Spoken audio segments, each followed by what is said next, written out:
This video concludes our study of the Merneptah Stele. It was retrieved from the mortuary temple of Merneptah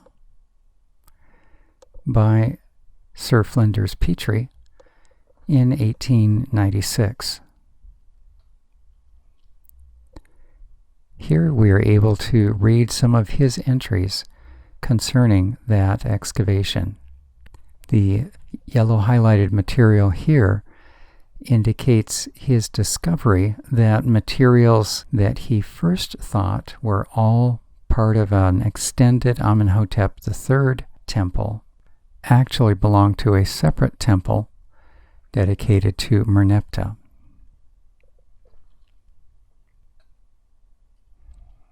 Continuing in the next page, notice his assessment that Merneptah had looted from the Colossi temple many materials that went into the building of Merneptah's temple. Pause the video if you'd like to read this page more completely.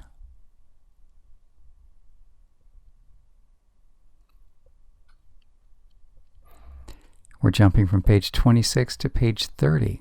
Again, he observes that the temple, first he thought it was an extension of Amenhotep III, is certainly, as he says, all of Merneptah. Again, pause the video if you'd like to read this more thoroughly.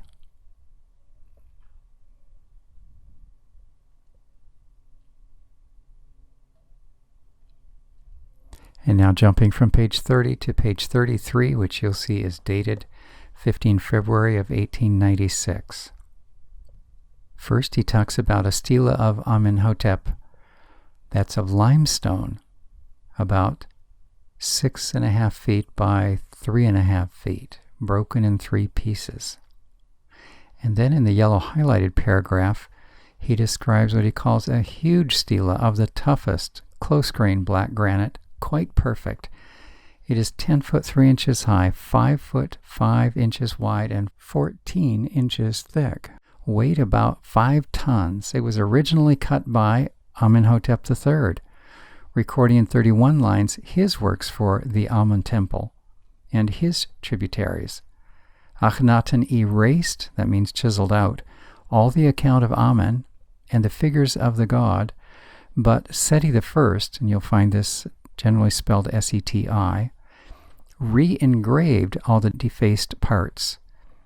And on this, and on the limestone, next page, stele, he has added a line, restoration of the monuments made by the son of the son Seti, Merneptah, for his father Amen. This is very important, Petrie continues, as it shows for the first time what king made all the re-engraving of Amen on the public monuments.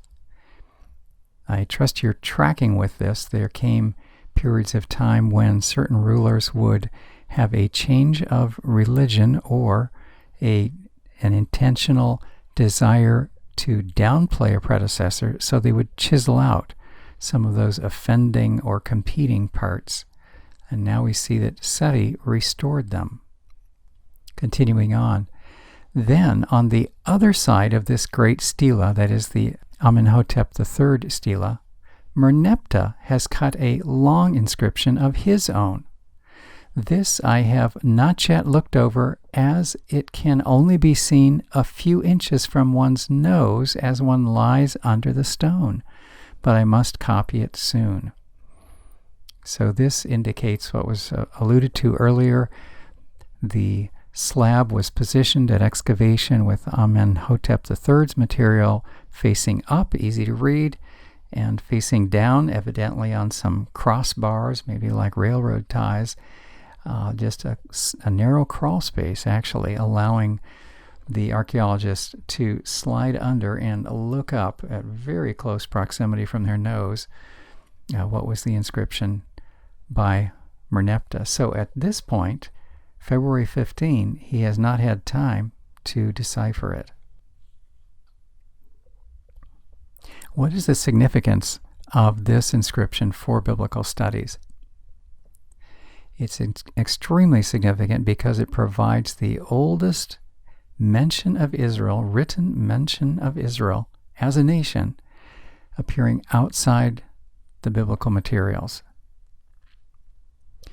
This speaks to the dating of Exodus and Joshua. At least it gives us a final date, an end date, indicating that the Exodus and the movement, the invasion of Canaan by Joshua and the Israelites must have happened before 1208 BC, because it's at that point that Merneptah has recorded that he's already been in Canaan and has encountered, and in his terms, totally annihilated Israel.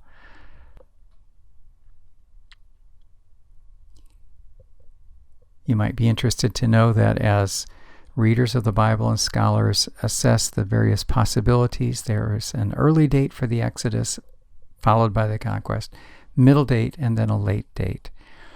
You can see that the late date, which has been based on some early interpretations of the archaeological evidence of destruction at Jericho, suggests 1150. Well, if Merneptah has already been there in 1208 and encountered Israelites, then this late date would be too late. So it's either the early date or the middle date. Where can you find Merneptah Stele, better known now as the Victory Stele of Merneptah? Ask for artifact 34025 when you go to Cairo. Incidentally, periodically they reclassify their numbers. It's possible they have assigned a new number to this artifact, but that's what the numerical code that was assigned to it some time back. When my wife and I were there, we were able to find it in the central area of the first floor. There's kind of a sunken territory. You go about, 3 to 5 steps down into a interior plaza, cross that interior plaza, and then on the right, towards the back, you'll find this enormous looming stela.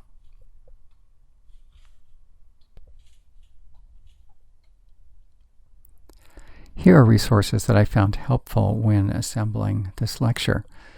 First is a very brief article summarizing information about Merneptah himself, and incidentally referring to the stela, by Suruzian Hurig. Notice this resource, Oxford Encyclopedia of Ancient Egypt, concise information. Also notice the editor, Donald Redford, a prominent archaeologist. We can access the journals of Sir Flinders Petrie directly using the internet site that you see. It's fascinating what we can uncover. It gives us the feeling of being right there. You've seen reference to the 6 Temples at Thebes resource. That's also available online.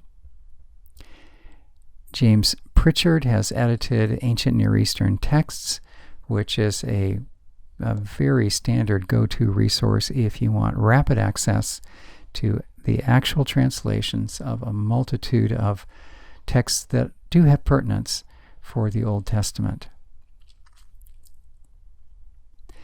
You would enjoy watching the brief 3-minute documentary that's listed next. And notice it features that archaeologist Donald Redford, who is the editor of the Oxford Encyclopedia. And finally, Randall Price's book, Zondervan Handbook of Biblical Archaeology, refers to the Merneptah Stele several times. On page 90, there's a photo of the stela.